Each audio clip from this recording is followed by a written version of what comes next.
é que a questão da delegação de algumas pessoas governar sobre outras vem de Deus.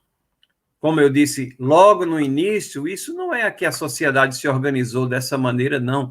Há um governo de algumas pessoas sobre outras, e isso vem de Deus. A fé reformada reconhece que governo é dádiva da graça comum de Deus.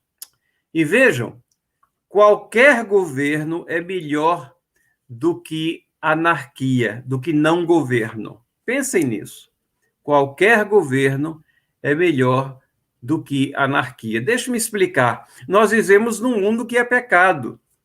E tivemos até aquilo que poderíamos chamar de uma macroexperiência social lá antes do dilúvio, onde o governo não estava ainda estabelecido e a violência campeou e as coisas se deterioraram rapidamente. Deus mandou o dilúvio como julgamento sobre toda a sociedade, escapando apenas Noé e a sua família. E logo em seguida ele institui o governo humano para que os propósitos dele sejam cumpridos e para que ele estava demonstrando a necessidade dessa cadeia de autoridade que emana dele. Então, pensem bem, qualquer governo é melhor do que anarquia.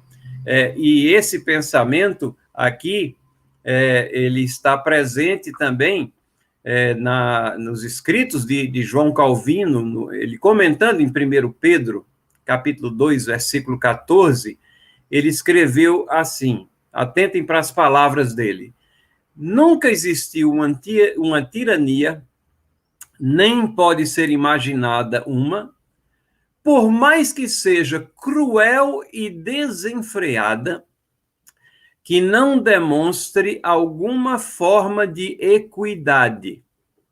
Além disso, por mais deformado e corrupto que seja algum governo, ainda assim é melhor do que anarquia. Então, no pensamento reformado, o governo é uma consequência do pecado. Porque existe pecado, há a necessidade do governo. Mas exatamente porque existe pecado, nós temos que olhar para o governo e para os governantes como fruto da benevolência de Deus.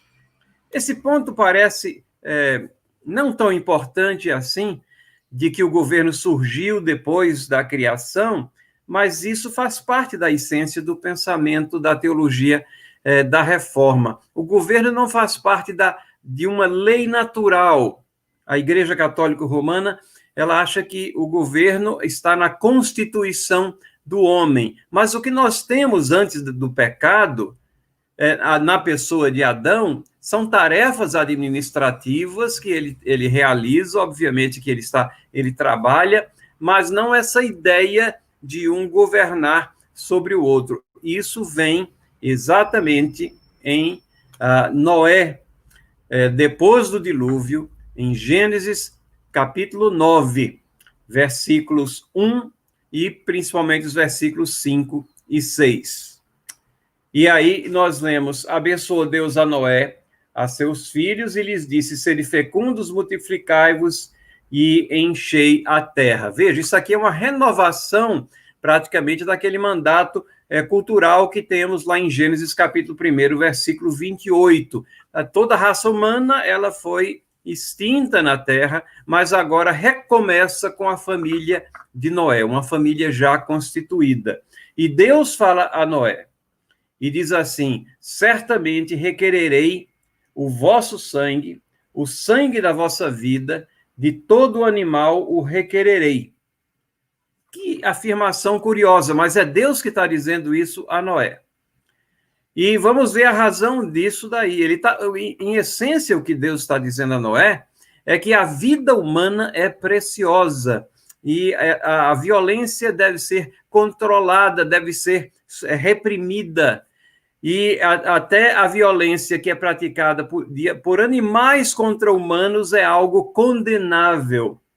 ele requer o sangue do homem derramado de todo o animal, mas aí ele adiciona, como também da mão do homem. Então, o homem que pratica violência contra outro homem, ele está cometendo um pecado gravíssimo com relação ao seu semelhante, criado à imagem e semelhança de Deus. O texto continua: sim, da mão do próximo de cada um requererei a vida do homem.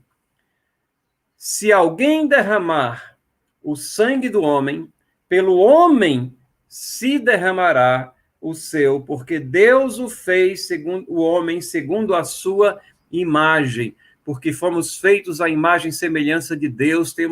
Todos deveriam lembrar-se disso. É um insulto a Deus quando violência é praticada contra um ser humano criado à imagem e semelhança de Deus. Mas a chave aqui está que essa delegação de poder não é Deus que vai vir com um raio matando ou tirando da face da terra aquele que tira a vida de outra pessoa. Isso é delegado à humanidade. Aqui está a semente, de forma seminal, mas muito profunda, a instituição do governo aqui, colocando uma pessoa ou pessoas com autoridade sobre outras para fazer valer princípios de justiça e de respeito para que os planos de Deus se cumpram aqui na Terra.